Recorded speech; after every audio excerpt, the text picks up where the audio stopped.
12 കോടി JD സീരീസിന് ലഭ്യമായിരിക്കുന്നു. 545542. അങ്ങനെ പൂജാ ബമ്പറിന്റെ number, ഭാഗ്യ number ഇപ്പോൾ നമുക്ക് അറിയാൻ കഴിഞ്ഞിരിക്കുന്നു.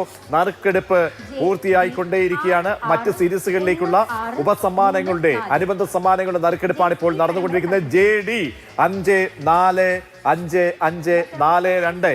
ആ സമ്മാന തുക 12 കോടി രൂപയുടേതാണ്. പൂജാ ബമ്പർ സമ്മാനത്തിന്റെ നറുക്കെടുപ്പ് പൂർത്തിയാകുമ്പോൾ അങ്ങനെ ഭാഗ്യശാലിയെ കുറിച്ച് കേരളം കാത്തിരിക്കുകയാണ്.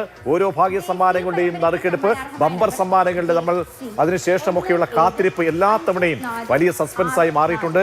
ഇത്തവണ JD സീരീസ് എന്നോടൊപ്പം പ്രശാന്ത് കൃഷ്ണ കൂടി ചേർത്തിട്ടുണ്ട്. പ്രശാന്ത്, പല നറുക്കെടുപ്പുകളിലും നമ്മൾ കണ്ടിട്ടുണ്ട്. ആ പല നറുക്കെടുപ്പുകളിലും കേരളത്തിൽ വലിയ സസ്പെൻസാണ് നമ്മൾ കാണാറുള്ളത്. ഇപ്പോൾ ഈ JD 545542 ഇതിപ്പോൾ ടിക്കറ്റ് എടുത്ത എല്ലാവരും ഒരിക്കൽ കൂടി ഓർമ്മിപ്പിക്കണം, അവരവരുടെ സീരീസ് ടിക്കറ്റുകൾ പരിശോധിക്കണം. അവിടെ JD സീരീസിനാണ് ഒന്നാം സമ്മാനം വരുന്നത്. അപ്പോൾ ഇനി നമ്മൾ അറിയേണ്ടത് ആരാണ് ആ ഭാഗ്യശാലി. ആ ഭാഗ്യശാലിയെ പെട്ടെന്ന് കേരളത്തിന് കണ്ടെത്തുക ഒരു പക്ഷേ പഴയതുപോലൊക്കെ ആയിരിക്കാം അല്ലേ?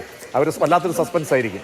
ഈ സ്ഥിരം നറുക്കെടുപ്പുകാരാണെങ്കിൽ അല്ലെങ്കിൽ സ്ഥിരം ടിക്കറ്റ് എടുക്കുന്ന ആളുകളാണെങ്കിൽ ഇപ്പോൾ തന്നെ ഞാനാണ് ഒന്നാം സമ്മാനക്കാരനെന്ന് അറിഞ്ഞാണ്. കാരണം ഈ നറുക്കെടുപ്പ് നോക്കിയിരിക്കുകയായിരിക്കുമല്ലോ. ഇപ്പോൾ ഓണം ബമ്പർ ഇടുന്ന സമയത്ത് നമുക്കറിയാലേ ആരായിരിക്കും ഈ ഭാഗ്യശാലി എന്നൊക്കെ അന്വേഷണം അവസാനം കൊച്ചിയിൽ ചെന്നെത്തി. കൊച്ചിയിൽ പിന്നെ ഈ ആളെ കണ്ടെത്തുന്നതിന് വേണ്ടിയുള്ള വലിയ അന്വേഷണം ആയിരുന്നു കഴിഞ്ഞ ആ 2 ദിവസങ്ങളിലെല്ലാം. അപ്പോൾ എന്തായാലും ഇനിയിപ്പോൾ എവിടെയുള്ള ടിക്കറ്റാണിത്, ഏത് ഏജൻസിക്ക് വിറ്റ ടിക്കറ്റാണ് എന്ന അന്വേഷണം ഇനിയിപ്പോൾ തുടങ്ങും. ഇപ്പോൾ തന്നെ ഈ നറുക്കെടുപ്പ് നടക്കുന്ന വേദിയിൽ, ഗോർക്കി ഭവൻ്റെ വേദിയിൽ ഏത് ഏജന്റിനാണ് ഈ ടിക്കറ്റ് വിറ്റതെന്നും ആ ഏജൻസി നമ്പറും ഏജന്റിനെ കോൺടാക്ട് ചെയ്യുന്ന നമ്പറും അടക്കം ഇപ്പോൾ അവിടെ നൽകും, മാധ്യമങ്ങളുമായി പങ്കുവയ്ക്കും ലോട്ടറി വകുപ്പ് അധികാരികൾ. എന്തായാലും അതിനുശേഷം ഇത് എവിടെ വിറ്റഴിച്ച ടിക്കറ്റാണ്. പൂജാ ബമ്പർ പ്രധാനപ്പെട്ട ബമ്പർ ടിക്കറ്റ് തന്നെയാണ്. 12 കോടി രൂപ ഒന്നാം സമ്മാനം കിട്ടുന്ന ടിക്കറ്റ്.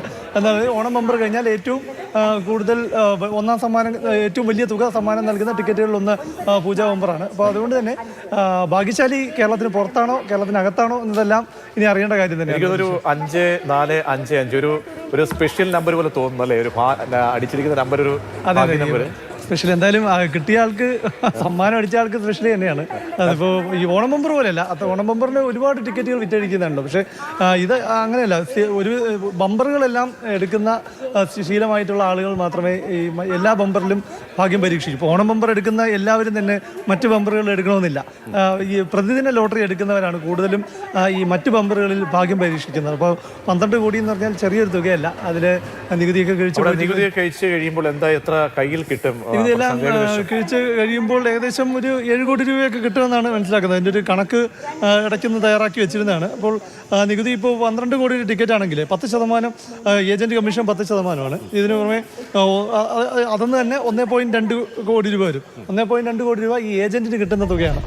ബാക്കി 10.8 കോടി രൂപയിൽ നികുതി ഈടാക്കും. 30% നികുതിയാണ് ഈടാക്കുന്നത്. ഈ ബാക്കി തുകയിൽ.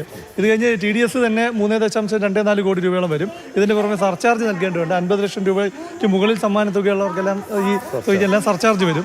37% തുകയാണ് ഈ സർചാർജായി വരുന്നത്. അങ്ങനെ ഏകദേശം 1.19 കോടി രൂപ സമ്മാന തുകയിൽ നിന്ന് പോകും. അങ്ങനെ സർചാർജും സെസ് എല്ലാം കൂടി പോകുമ്പോൾ ഇതെല്ലാം കഴിച്ചിട്ടുള്ളൊരു തുകയായിരിക്കും കൈ കിട്ടുന്നത്. ഏകദേശം ഒരു 8 കോടി രൂപ കൈ കിട്ടുമെന്ന് തന്നെ പ്രതീക്ഷിക്കാം. എന്തായാലും പ്രശാന്ത്, പലപ്പോഴും നമുക്കറിയാം പാലക്കാട് ടച്ച് ചെയ്തിട്ടൊക്കെയാണ് പലപ്പോഴും ഭാഗ്യ വഴിയൊക്കെ പോകുന്നത്. ഇത്തവണ ഈ പൂജാ ബമ്പറിന്റെ സമ്മാനം, അത് ടിക്കറ്റൊക്കെ വെച്ച് നോക്കുകയാണെങ്കിൽ നമുക്കിനി ഉടനെ നമ്മൾ ഈ നമ്പർ അറിഞ്ഞു കഴിഞ്ഞാൽ പിന്നെ ഏജൻസി ഏത് ഏജൻസിയിലാണ്, അതിന് സബ് ഏജൻസി ഉണ്ടോ, ഏത് വഴിയൊക്കെയാണ് പോയതെന്നൊക്കെ ഒരു വല്ലാത്തൊരു പ്രോസസ്സാണ്. അതെ, കാരണം ഏറ്റവും കൂടുതൽ ടിക്കറ്റ് കഴിഞ്ഞ കുറേ കാലമായി വിറ്റഴിക്കുന്നത് പാലക്കാടും തൃശ്ശൂരും തിരുവനന്തപുരത്താണ്. അപ്പോൾ ഏറ്റവും കൂടുതൽ വിറ്റഴിക്കുന്ന ടിക്കറ്റ് ഉള്ള ജില്ലയിൽ സമ്മാനം അടിക്കാം. കാരണം ഈ ടിക്കറ്റ് കൂടുതൽ വിറ്റു പോകുന്നില്ല. അപ്പോൾ പോസിബിലിറ്റി കൂടുതലാണ്, പ്രോബിലിറ്റി കൂടുതലാണ് എന്നത് തന്നെയാണ് ഇതിൻ്റെ ഒരു സ്റ്റാറ്റിസ്റ്റിക്സ് പറയുന്നത്. എന്തായാലും അതൊന്നുമില്ല, ഭാഗ്യത്തിന് ഒരുപാട് ടിക്കറ്റ് വിറ്റോ? കാരണം GST പ്രശ്നങ്ങൾ, അങ്ങനെയൊക്കെ കുറെ പ്രശ്നങ്ങളൊക്കെ ഉണ്ടായിരുന്നു. GSTയുടെ നിരക്ക് വർധനയൊന്നും തന്നെ 40%. GST 28% അത് 40%. കാരണം GSTയുടെ നിരക്ക് വർധനയൊന്നും സാധാരണ ടിക്കറ്റ് എടുക്കുന്ന സാധാരണക്കാരെ ബാധിക്കുന്നതല്ല. കാരണം ടിക്കറ്റിന്റെ വില എത്രയാണോ അത് തന്നെയാണ് ടിക്കറ്റിന്റെ വില. ബാക്കി GST തുക വർധന വഴി ഉണ്ടാകുന്നതെല്ലാം തന്നെ സർക്കാർ തട്ടിക്കഴിച്ചത് എങ്ങനെയാണ്? ഈ പാവപ്പെട്ട ഏജന്റുമാരാണ് ഏറ്റവും കൂടുതൽ ബുദ്ധിമുട്ടിയത്. ഏജന്റുമാർക്ക് കിട്ടുന്ന കമ്മീഷനിലും അവരുടെ അതിലാണ് ഒരു കുറവ് വരുത്തിയൊക്കെയാണ് ഈ GST തുക അഡ്ജസ്റ്റ് ചെയ്തത്. പക്ഷേ ലോട്ടറി ടിക്കറ്റ് എടുക്കുന്ന, ഇപ്പോൾ പ്രതീക്ഷ ലോട്ടറി ടിക്കറ്റ് എടുക്കുമ്പോൾ 500 ടിക്കറ്റാണെങ്കിൽ 500 രൂപ തന്നെ, അതിന് GST എക്സ്ട്രാ ഒന്നും വരുന്നില്ല. അപ്പോൾ അത് ടിക്കറ്റ് എടുക്കുന്നവരെ ബാധിച്ചിട്ടില്ല GSTയുടെ നിരക്ക് വർധനയൊന്നും. എന്തായാലും ഇപ്പോൾ ഏത് ഏജൻസിക്കാണ് ഈ ടിക്കറ്റ് വിറ്റത് എന്ന സംബന്ധിച്ച അറിയിപ്പ് ഇപ്പോൾ തന്നെ അവിടെ ലോട്ടറി ഡയറക്ടറിൻ്റെ ഉദ്യോഗസ്ഥർക്ക് ആ വിവരം കിട്ടിക്കാണ്. കാരണം അവർക്ക് സീരീസ് നോക്കുമ്പോൾ അറിയാം ഏത് ഏജൻസിക്കാണ് ഈ ടിക്കറ്റ് വിറ്റത് എന്നുള്ളത്.